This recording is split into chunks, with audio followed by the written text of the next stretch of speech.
نماز میں کوئی اور کلام کرنے کی اجازت نہیں ہے۔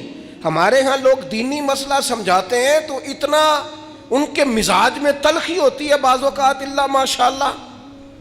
کچھ لوگوں کی طبیعت اتنی کرخت ہوتی ہے، بچہ نماز پڑھ رہا ہے اور حاجی صاحب اس کے ساتھ کھڑے نماز پڑھ رہے ہیں، لیکن وہ اس کو کھڑا کر رہے ہیں تو یوں کندھے سے ہلا کے، تینوں آج تک نہیں پتہ نماز ہے کہ یہ آپ دین سکھا رہے ہیں؟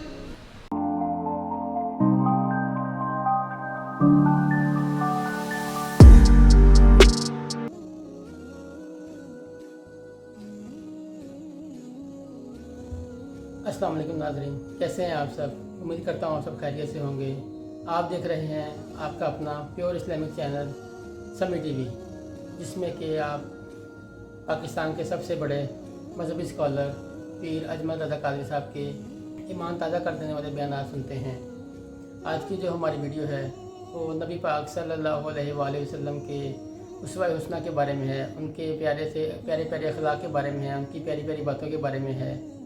حضرت انس بن مالک کہتے ہیں جب حضور کو آتے دیکھا تو میں پوری طرح ڈر گیا، لیکن قریب محبوب جب میرے قریب آئے اور مجھے ڈرا ہوا دیکھا نا، تو پھر رحمت للعالمین محبوب کی رحمت کا بادل چھایا، سبحان اللہ، اور جب حضور مجھے دیکھ کے ہنسے نا، بس وہ ہنس گئے اور میرا کام بن گیا۔ سبحان اللہ، بس کریم تھوڑی دیر ہوئی، ایک آیا کالیاں زلفاں والا، سبحان اللہ، ایویں دو کڑیاں میرے من وچ رکیا تے کر گیا نور اجالا۔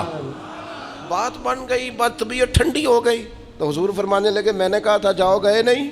اب جب حضور مسکرا گئے تو بات ہی ختم ہو گئی۔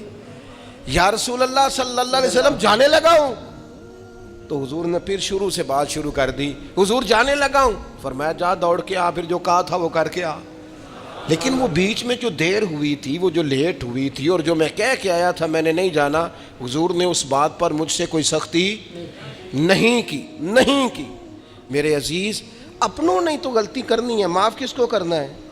اپنوں کو، لیکن ہم نے باہر ساری دنیا کو معاف کر دیا ہے، اپنوں کو ہم معاف کرنے کو تیار نہیں۔ اپنوں کو معاف کرنا ہے، اپنوں سے درگزر۔ اور پھر آپ اگر کوئی دینی تعارف رکھتے ہیں، آپ نمازی ہیں، آپ حاجی صاحب ہیں، آپ بزرگ ہیں، آپ شیخ ہیں، تو پھر تو آپ کے اخلاق میں اور زیادہ وسعت ہونی چاہیے۔ جیسے جیسے بندے کی عمریں بڑھتے جائیں نا، ویسے ویسے اسے میٹھا ہونا چاہیے، سبحان اللہ، کڑوا نہیں ہونا چاہیے۔ جیسے جیسے اس کی تسبیح بڑھتی جائے ویسے ویسے اس کا لہجہ بھی وسیع ہونا چاہیے۔ اس کے مزاج کے اندر دینی اگر آپ تعارف رکھتے ہیں تو پھر تو آپ کو، میں آپ سے عرض کروں، میں کئی دفعہ دوستوں سے شکوہ کرتا ہوں، میں کہتا ہوں یار ہم تو جو کہنا چاہتے ہیں وہ بھی نہیں کہہ سکتے، ہم تو سونا چاہتے ہیں ڈھب سے سو نہیں سکتے، ڈھونڈتے پھرتے ہیں جگہ ملے کوئی آرام کرنے کو۔ کیوں؟ اس لیے کہ دینی تعارف رکھتے ہیں۔ آپ نے وہ دعویٰ ہی نہیں کرنا تھا، یہاں تے چٹی چادر لا دے نا کڑیے تے پین فقیراں دی لوئی، چٹی چادر تے پھر داغ لگیندا ہی تے لوئی نو داغ نہ کوئی۔ جب آپ کا دعویٰ ہے کہ ہم نے کام کرنا ہے اور بڑی اوپر والی سطح پہ کرنا ہے، تو پھر آپ آرام ڈھونڈتے پھریں، پھر آپ قرار ڈھونڈتے پھریں، تو یہ تو دو باتیں ہو گئی۔ ایک بات کرنی پڑے گی، دینی تعارف رکھنے والے آدمی نے اگر اس نے دین سکھانا ہے اپنے بچوں کو، اپنے گھر والوں کو، تو حسن اخلاق سے سکھائے گا۔ وہ اگر ڈنڈا پکڑ لے ہر وقت، سختی بھی کریں جہاں ضرورت ہو، لیکن اگر اس کا لہجہ ہی ہمیشہ کے لیے تلخ ہو جائے گا تو وہ کبھی بھی دین سکھانے میں کامیاب۔ انسان بہت سارے دینی غلطیاں کرتے ہیں، میں بہت سارے لوگوں کو دیکھتا ہوں وہ اس طرح تنقید کر رہے ہوتے ہیں جیسے انہوں نے پہلے اسے پورا درس نظامی پڑھایا ہے، اصول پڑھائے ہیں، تو اب غلطی کر رہا ہے تو تنقید کر رہے ہیں۔ بھئی عام آدمی ہے، اس سے غلطی ہوگی۔ بڑی اہم بات بھی، بہت بڑا آدمی بنیادی بات سے بھی کسی وقت ناآشنا ہو سکتا ہے، لیکن آپ کے لہجے میں سختی ہے، آپ بات کرتے ہیں تو تلخ کرتے ہیں، آپ سے کوئی دینی کلام کیا جاتا ہے تو آپ سخت ہیں۔ دینی لوگوں کو چاہیے کہ وہ دین سکھائیں تو اس میں بہت زیادہ اخلاق کا خیال رکھیں۔ غلطیاں کریں گے لوگ، اگر آپ عالم ہیں اور آپ کے پاس کوئی دینی معلومات ہیں تو پھر آپ کو اس کی خوبصورتی کا بھی پتہ ہونا چاہیے۔ آپ نے حضرت معاویہ بن حکم رضی اللہ تعالیٰ عنہ کہتے ہیں میں نے حضور کی مسجد شریف میں نماز پڑھی تو ایک شخص کو نا چھینک آئی، یہ بھی بخاری مسلم میں موجود، تو میں نے نماز میں کہہ دیا یرحمک اللہ، یہ چھینک آنے کا جواب ہوتا ہے، میں نے یہ نماز میں کہہ دیا، تو بہت سارے لوگ مجھے گھورنے لگ گئے، کچھ نے اپنے ہاتھ بھی مارے زانو پر کہ یہ کیا کر رہے ہو، نماز میں بول رہے ہو؟ فرماتے ہیں نماز مکمل ہوئی اور یہ لفظ ہے حضرت معاویہ بن حکم رضی اللہ تعالیٰ عنہ کے، فرمانے لگے قسم اللہ کی میں نے حضور سے بہتر سمجھانے والا نہ پہلے کبھی دیکھا ہے نہ بعد میں کبھی دیکھا ہے۔ فرماتے ہیں نہ حضور نے مجھے مارا نہ ڈانٹا، بلکہ جس طرح ایک بچے کو گویا ٹریٹ کیا جاتا ہے، سمجھایا جاتا ہے، حضور فرمانے لگے اللہ کے بندے نماز میں کوئی اور بات نہیں کرنی چاہیے، صرف اللہ کی تسبیح پڑھنی چاہیے، اس کے اسماء کا ذکر کرنا چاہیے یا قرآن پاک پڑھنا چاہیے، نماز میں کوئی اور کلام کرنے کی اجازت نہیں ہے۔ ہمارے ہاں لوگ دینی مسئلہ سمجھاتے ہیں تو اتنا ان کے مزاج میں تلخی ہوتی ہے بعض اوقات، اللہ ماشاءاللہ کچھ لوگوں کی طبیعت اتنی کرخت ہوتی ہے، بچہ نماز پڑھ رہا ہے اور حاجی صاحب اس کے ساتھ کھڑے نماز پڑھ رہے ہیں، لیکن وہ اس کو کھڑا کر رہے ہیں تو یوں کندھے سے ہلا کے تینوں آج تک نہیں پتہ نماز ہے کہ یہ آپ دین سکھا رہے ہیں؟ یہ اخلاقی رویہ دین سکھانے کا، یہ لب و لہجہ دین سکھانے کا؟ قطعاً ایسا کوئی کام نہ کریں۔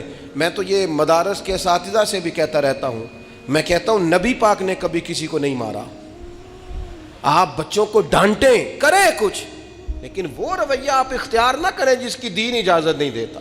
تو اخلاقیات میں ان چیزوں کا ضرور خیال کریں۔ ایک روایت اور عرض کر دوں آپ کو، حضرت جابر ابن عبداللہ رضی اللہ تعالیٰ عنہ فرماتے ہیں میرے والد احد میں شہید ہو گئے تھے، میرے ذمے بہنوں کا بوجھ بھی تھا اور قرضہ بھی تھا۔ اللہ کے محبوب علیہ السلام نا مختلف طریقوں سے مختلف انداز میں میرے اوپر کرم نوازیاں فرماتے۔ نوازنے کا طریقہ، آپ نہ کسی کو نوازیں بہانے سے۔ میں نے بعض بزرگوں کو دیکھا ہے کسی بچے کو ادارے میں خانقاہ میں کمزور دیکھتے، وہ سریلا بھی نہیں ہے، اسے کہتے چل پتر نعت سنا، اور نعت سنا رہا ہے تو اسے نذرانہ دے رہے ہیں، چل بیٹے تلاوت سنا، چل تقریر سنا، کسی بھی طریقے سے اس کو تسلی ہو رہی، اور اس طرح کا رویہ نہ اپنایا جائے کہ وہ مانگنے والا بن جائے۔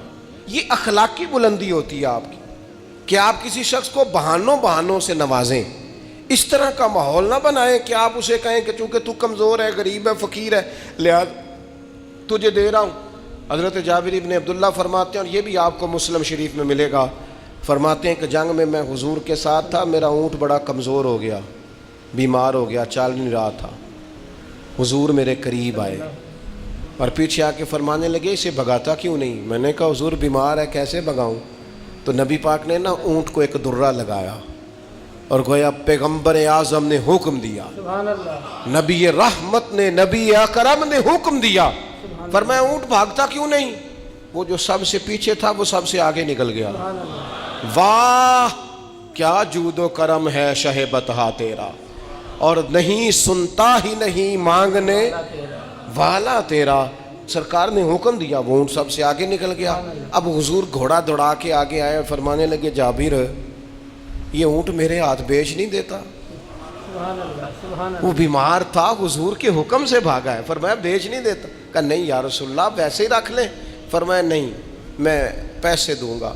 یا رسول اللہ آپ کا یہ ہے، فرمایا نہیں آپ قیمت بتائیں۔ حضور ٹھیک ہے اتنے کا اونٹ ہے، میں مدینہ طیبہ جا کے آپ کی خدمت میں پیش کر دوں گا۔ حضرت جابر ابن عبداللہ فرماتے ہیں حضور نے مجھ سے اونٹ خریدا، مدینہ طیبہ پہنچ کر نبی پاک صلی اللہ تعالی علیہ وسلم نے سیدنا بلال حبشی سے فرمایا جابر کو اونٹ کی قیمت بھی دے دو اور کچھ پیسے زیادہ بھی دے دو۔ سبحان اللہ، فرماتے ہیں مجھے اونٹ کی قیمت بھی مل گئی، کچھ پیسے زیادہ بھی مل گئے، اور جب میں حضور کی بارگاہ میں حاضر ہوا اونٹ پیش کر کے اور قیمت لے کے جانے لگا تو حضور فرمانے لگے جابر جانا نہیں، قیمت بھی تیری ہے اونٹ بھی تیرا ہے۔ سبحان اللہ، نبی پاک نے وہ اونٹ بھی تحفے میں مجھے واپس دے دیا۔ یہ اخلاقی رویے کی بلندی کہ کسی شخص کی غربت میں اسے نوازنا، لیکن اس طرح کا نوازنا کہ اسے محسوس نہ ہو کہ مجھے امداد دی جا رہی ہے۔ سبحان اللہ، سبحان اللہ، ماشاء اللہ، کتنا پیارا بیان فرما رہے تھے پیر اجمل رضا قادری صاحب ہمارے پیارے نبی پاک صلی اللہ علیہ وآلہ وسلم کے حسن اخلاق کے بارے میں۔ ہمیں بھی چاہیے کہ اپنے گھر میں، اپنے اہل و عیال میں، اپنے خاندان میں، اہل محلہ میں حسن اخلاق سے پیش آئیں اور سب سے پیار محبت سے پیش آئیں، کیونکہ ہمارے نبی پاک صلی اللہ علیہ وسلم کی بہت پیاری سنت ہے۔ یہ ویڈیو اچھی لگی ہو تو چینل کو سبسکرائب کر دیں،